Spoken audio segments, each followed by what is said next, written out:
Halo, salam sejahtera bagi kita semua, salam sehat. Perkenalkan, nama saya Sesuaikan Sarumaha, MPD. Saya salah satu dosen yang mengajar di program studi Pendidikan Pancasila dan Kewarganegaraan, Fakultas Keguruan dan Ilmu Pendidikan, Universitas Nias Raya, di bawah naungan Yayasan Pendidikan Nias Selatan. Dalam kesempatan ini saya akan memaparkan deskripsi mata kuliah yang saya ampu, khususnya di mata kuliah Profesi Kependidikan.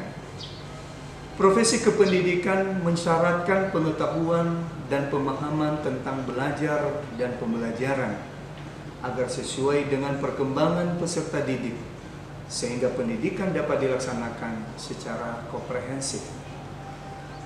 Guru yang profesional senantiasa menjunjung tinggi kode etik keguruan, serta mampu mengikuti perkembangan dan menguasai ipteks, sejalan dengan tuntutan kebutuhan masyarakat dan perkembangan zaman. Mata kuliah Profesi Kependidikan membahas tentang guru profesional, serta strategi pengembangan profesionalisme guru. Mata kuliah Profesi Kependidikan dirancang untuk memberikan bekal, pemahaman, dan kemampuan analisis kepada mahasiswa tentang profesi guru serta mekanisme pengembangan profesi keguruan.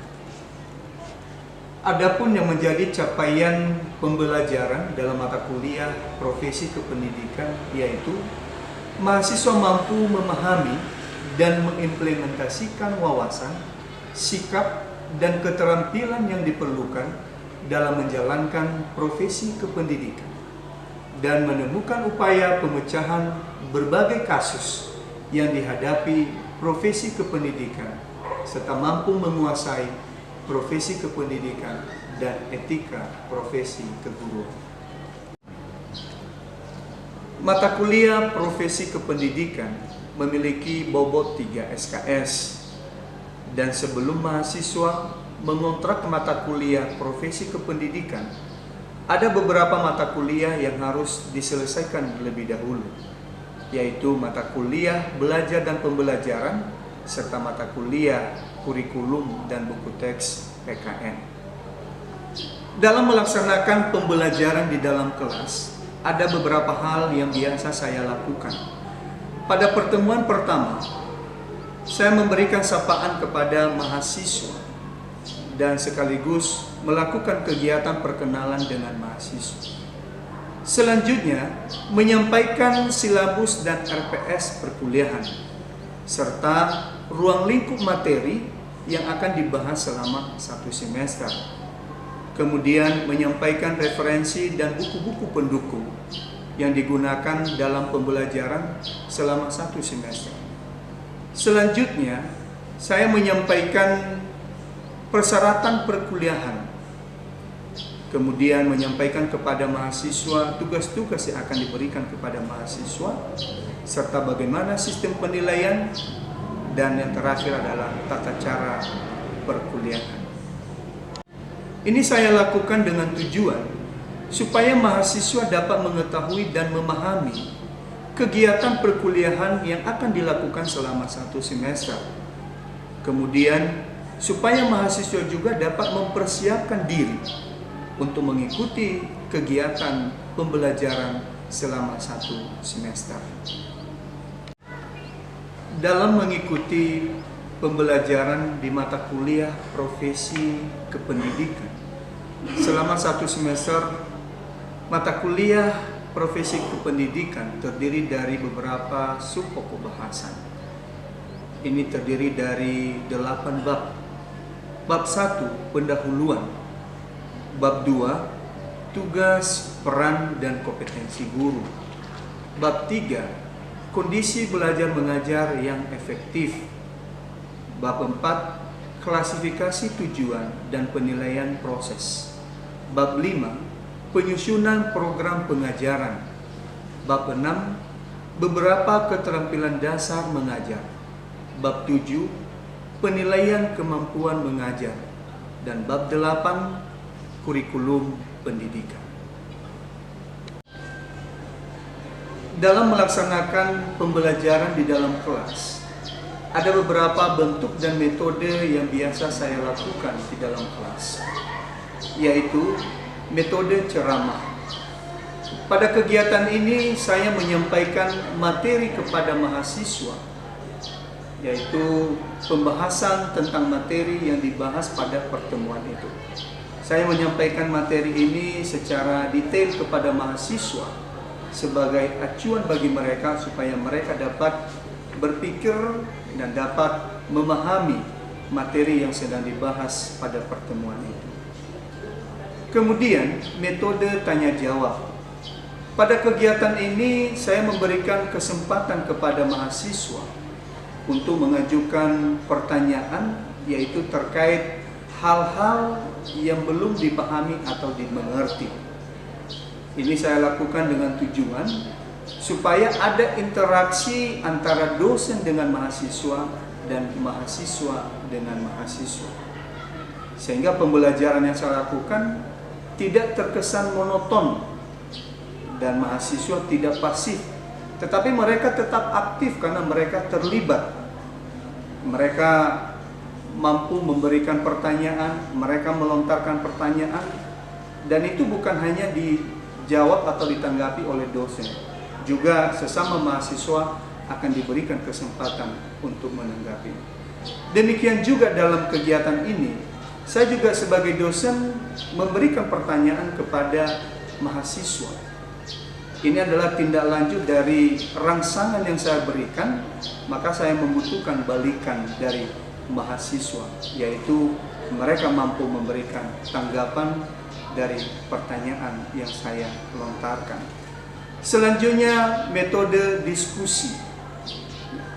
Metode diskusi ini saya lakukan di dalam kelas supaya ada interaksi mahasiswa di dalam kelas. Terkadang mahasiswa tidak mampu mengutarakan pendapatnya kalau hanya sendiri, tetapi bekerja dengan tim mereka akan lebih antusias. Saya lakukan kegiatan ini supaya mahasiswa juga memiliki interaksi satu dengan yang lain.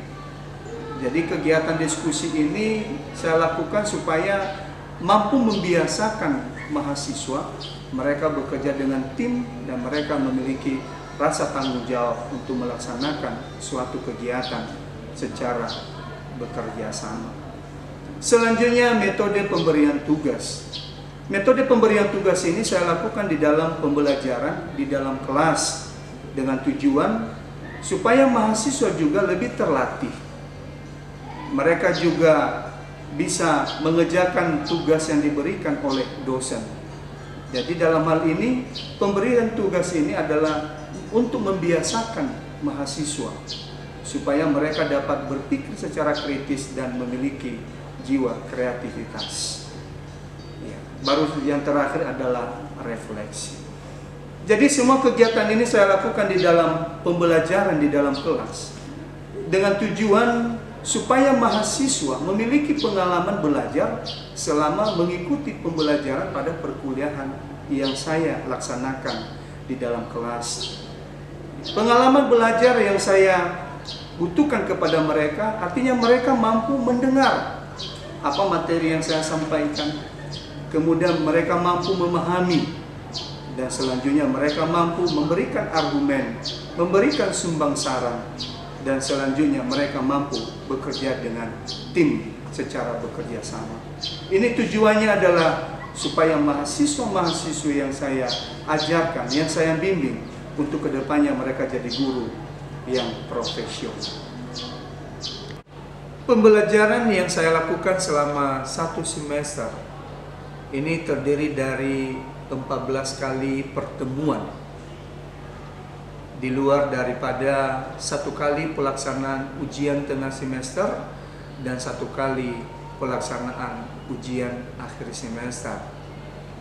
Kriteria penilaian yang saya lakukan atau yang saya berikan kepada mahasiswa terdiri dari 4 kriteria, yaitu penilaian kehadiran, penilaian tugas, penilaian ujian tengah semester, dan penilaian ujian akhir semester.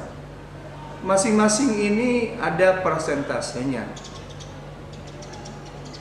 Nilai kehadiran itu 10%, nilai tugas 20%, nilai ujian tengah semester 30%, dan nilai ujian akhir semester 40%. Demikianlah pemaparan deskripsi singkat mata kuliah profesi kependidikan, dan selanjutnya saya akan menampilkan video pembelajaran yang saya lakukan di dalam kelas pada mata kuliah profesi kependidikan dengan materi beberapa keterampilan dasar mengajar. Terima kasih, salam sehat.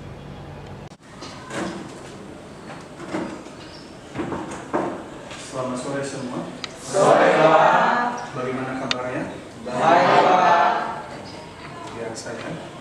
Ya, di pertemuan kali ini kita akan membahas kelanjutan dari materi yang sebelumnya kita pelajari.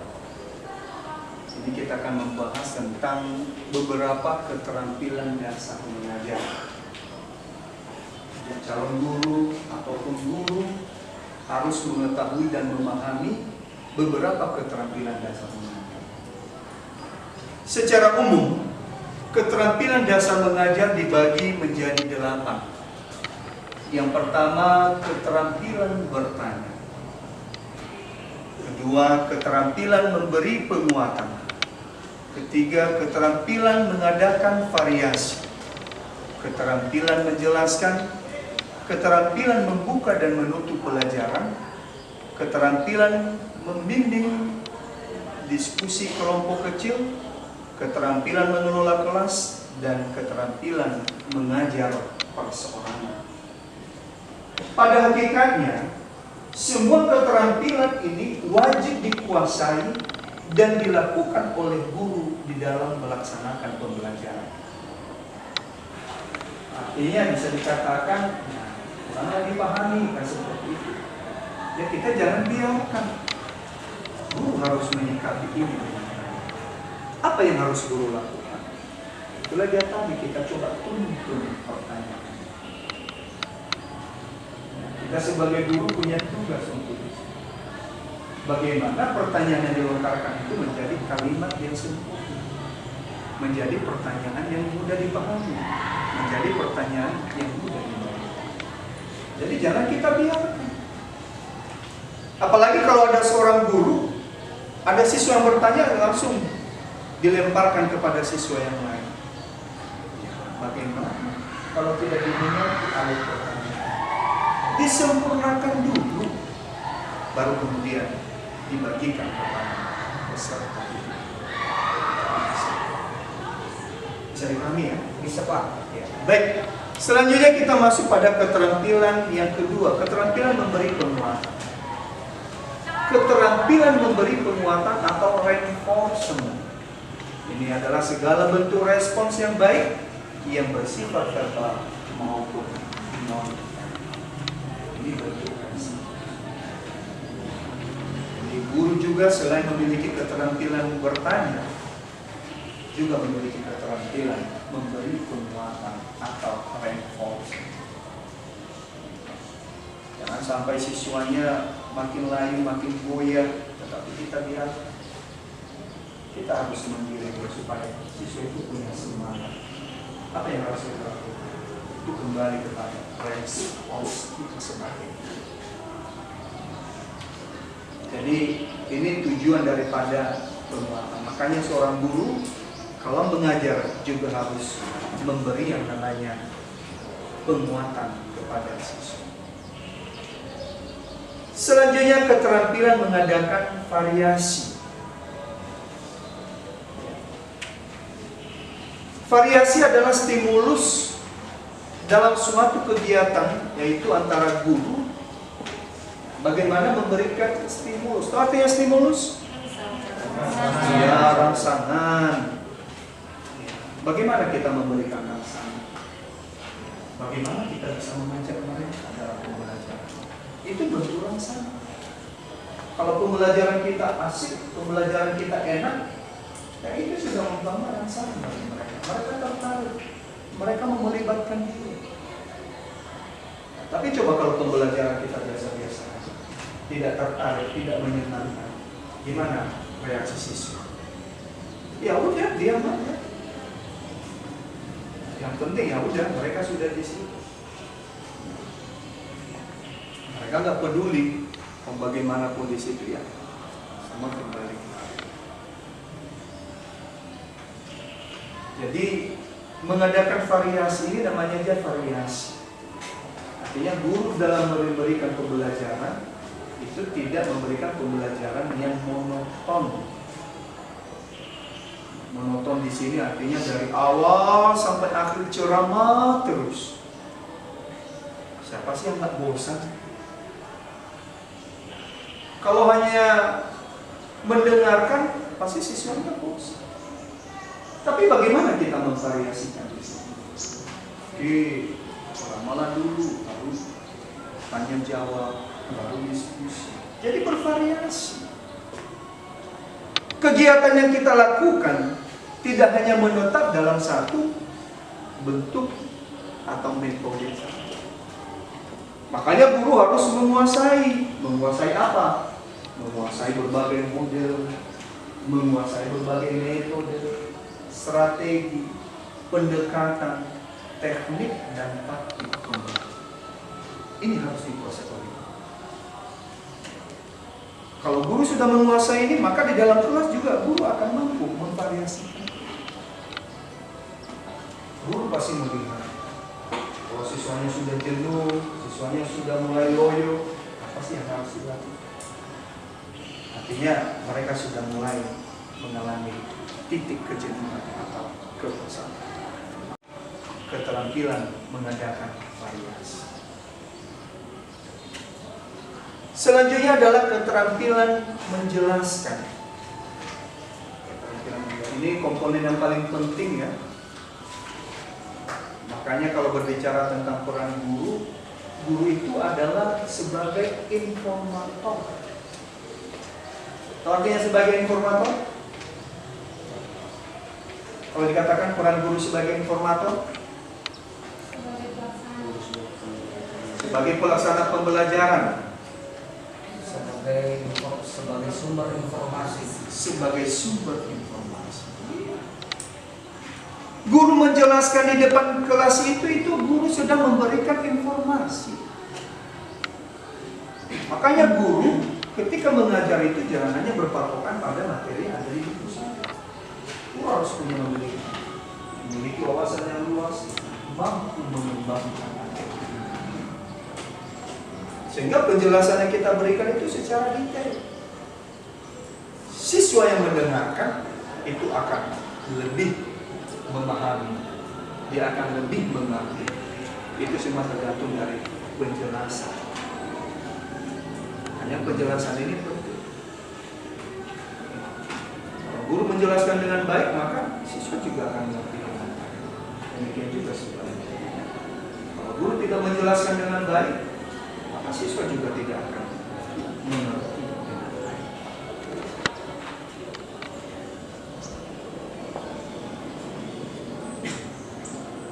Ini kita sudah membahas beberapa keterampilan ya.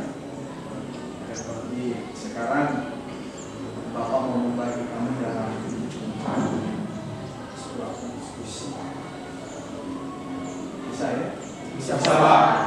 Coba didiskusikan apa tujuan dalam kegiatan menjelaskan.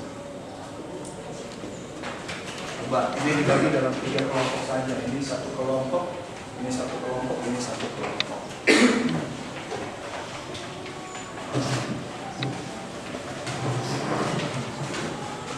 Tujuan memberikan penjelasan.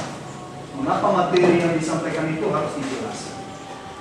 Misalnya kan guru sudah mendiktekan, ya kan? Iya, Pak. Mengapa harus dijelaskan? Apa tujuannya? Silakan didiskusikan. Tujuan memberikan penjelasan.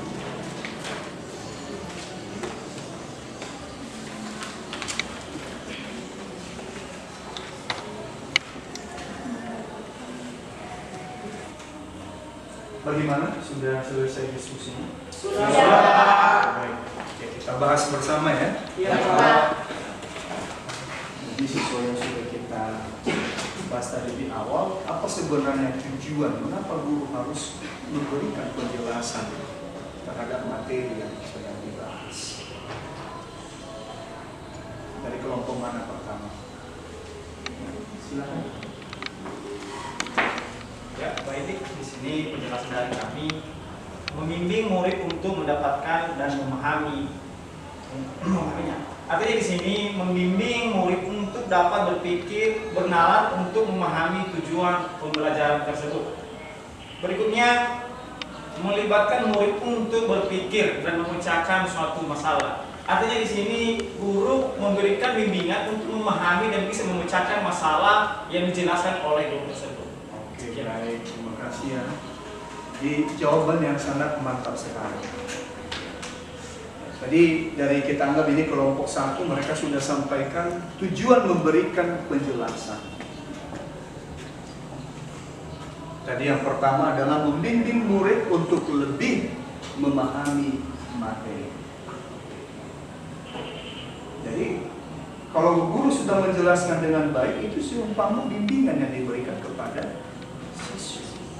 Kita menuntun mereka, bagaimana mereka bisa paham terhadap materi yang kita bahas.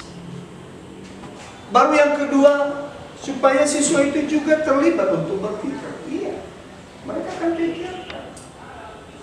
Kalau mereka paham, maka mereka akan melibatkan diri. Mereka berpikir untuk itu. Jadi inilah tujuan untuk memberikan penjelasan. Itu yang disampaikan oleh. Selanjutnya, ada yang mau ditambahkan lagi? Ada Pak, silakan.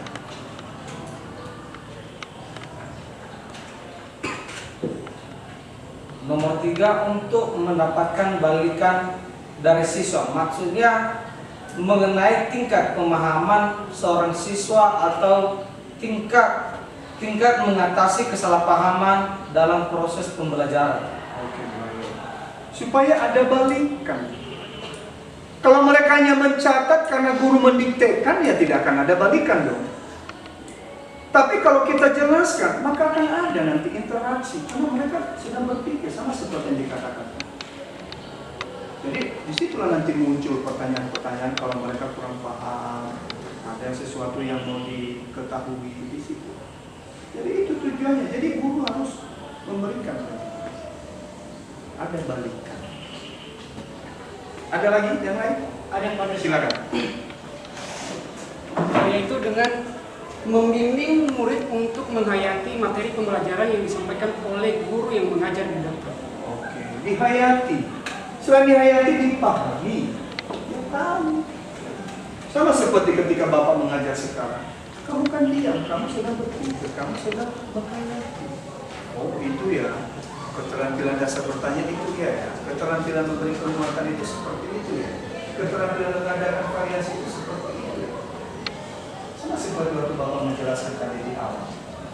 Ini kawanmu Albert bertanya, ya, bagaimana kalau siswanya memberikan pertanyaan tapi kurang tersusun? Itu yang dinamakan keterlibatan. Kita dinamakan hasil bimbingan dari penjelasan. Oke, jadi masing-masing kelompok ini sudah memberikan jawaban dengan benar, luar biasa, atau memberikan apresiasi untuk Anda. Jadi kita sudah membahas tentang itu ya. Jelas? Jelas. Selain keterampilan memberi penjelasan, selanjutnya adalah keterampilan membuka dan menutup pelajaran. Ini juga harus dilakukan oleh guru. Bagaimana memulai pembelajaran dan bagaimana guru mengakhiri pembelajaran. Ini sudah diatur dalam RPP. Ada kegiatan awal, ada kegiatan inti, dan ada kegiatan.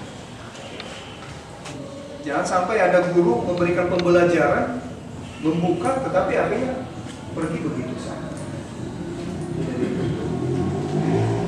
Layaknya kalau makanan yang sudah dibiarkan tidak ditutup, bagaimana hasilnya?